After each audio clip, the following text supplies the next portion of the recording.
یہ لکھا ہے کہ حضرت عمر فاروق رضی اللہ تعالیٰ عنہ کے دور میں بھی کس طرح کا واقعہ پیش آیا۔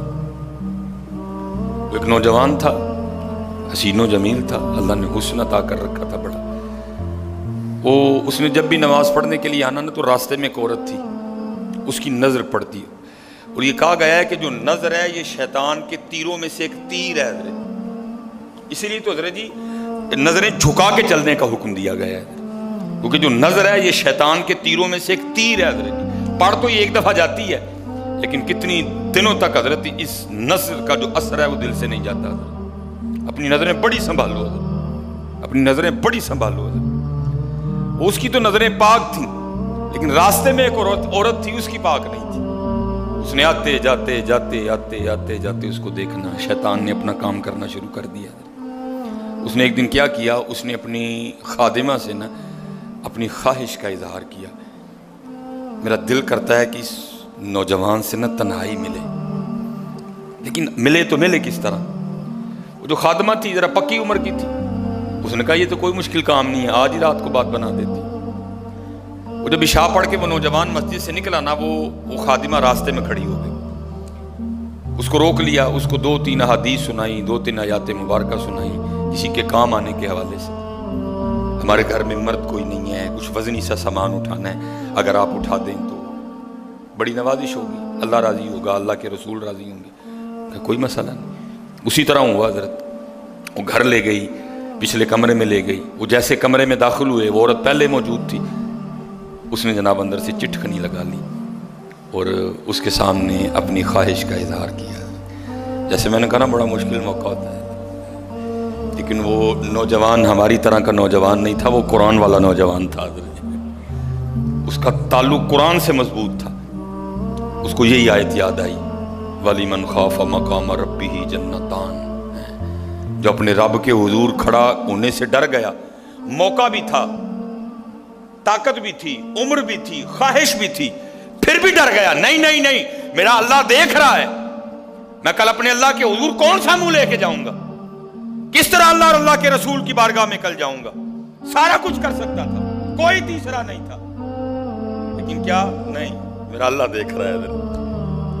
وہ ایسا خوف طاری ہوا، ایسا خوف الہی طاری ہوا، غش کھا کے گر گئے نیچے۔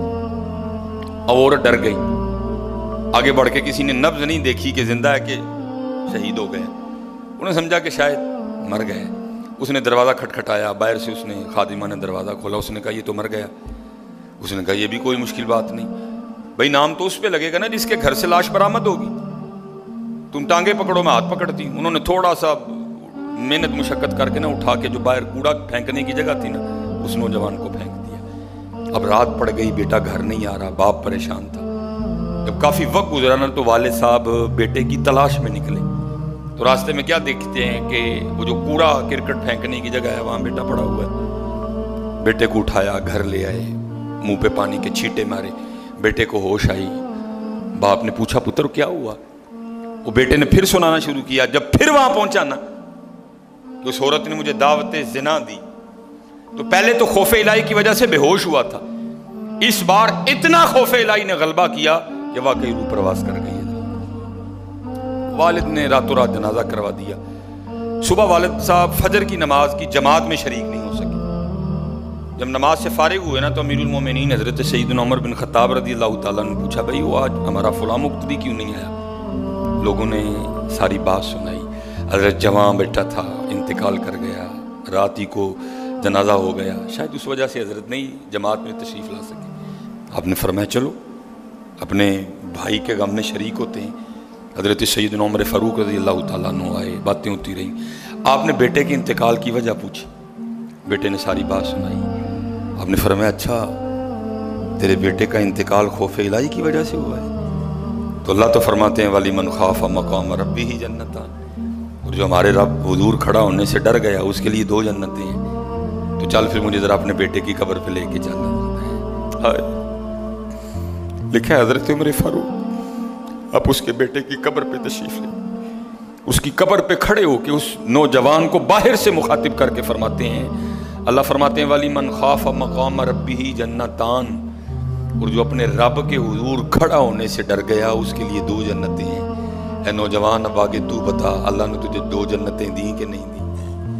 تو لکھا ہے قبر سے جواب آتا ہے امیر المومنین رب سچا، رب کا رسول سچا، رب کا قرآن سچا، میں جیسے ہی قبر میں آیا ہوں اللہ نے مجھے 2 جنتیں عطا کر دی ہیں۔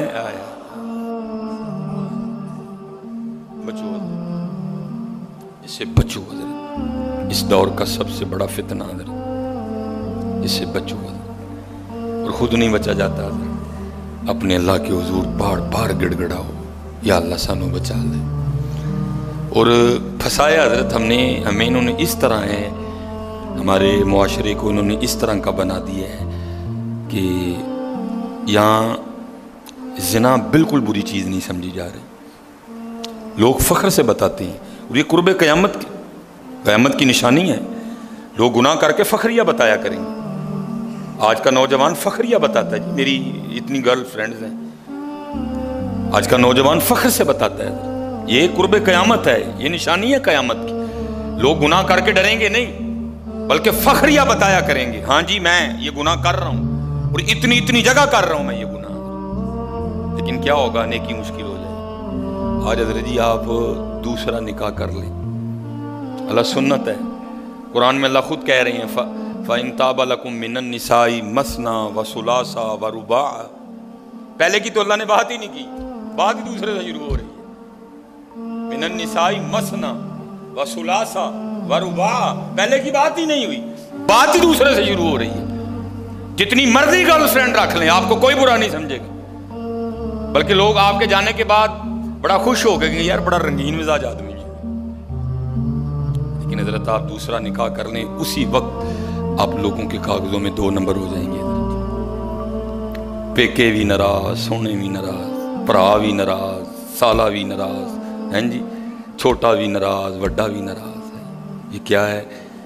یہ قرب قیامت ہے حضرت۔ گناہ اچھا ہو گیا، گناہ آسان ہو گیا، نیکی بری سمجھی جانے لگی، نیکی مشکل ہو گئی حضرت۔ اس لیے بچو حضرت، اس کا طریقہ جو ہمیں ہمارے بڑوں نے بتایا ہے یہی ہے حضرت جی، روز سرگی اٹھو تے اللہ دے حضور رو، یا اللہ جے دن چڑھے آئے تے تیرے فضل نہ چڑھے آئے، جے چاڑے تے پھر ساڑی حفاظت بھی فرمائی ہے، سانو بچا بھی لیں گے، ساڑی حفاظت بھی فرمائی ہے۔ تو حضرت جی دنیا تو 4 دن کی ہے، جا رہی ہے،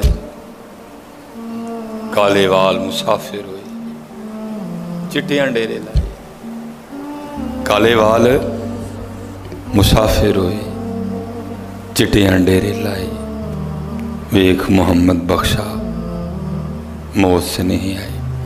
اور حضرت جی اللہ سب کو اپنی حفاظت میں رکھے۔ اگر کوئی اس گناہ میں پھنسا ہوا ہے، اگر کوئی اس گناہ میں پھنسا ہوا ہے تو میں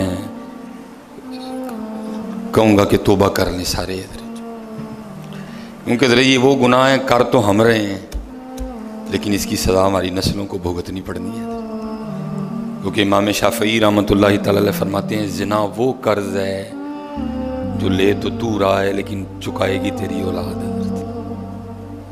زنا وہ قرض ہے جو لے تو رہا ہے لیکن چکائے گی تیری اولاد۔ اس لیے حضرت جی اپنی اولاد کے لیے، اپنی بیٹیوں کے لیے، اپنی بہنوں کے لیے گڑھے نہ کھودو حضرت، اس سے بچو حضرت، اس سے بچو۔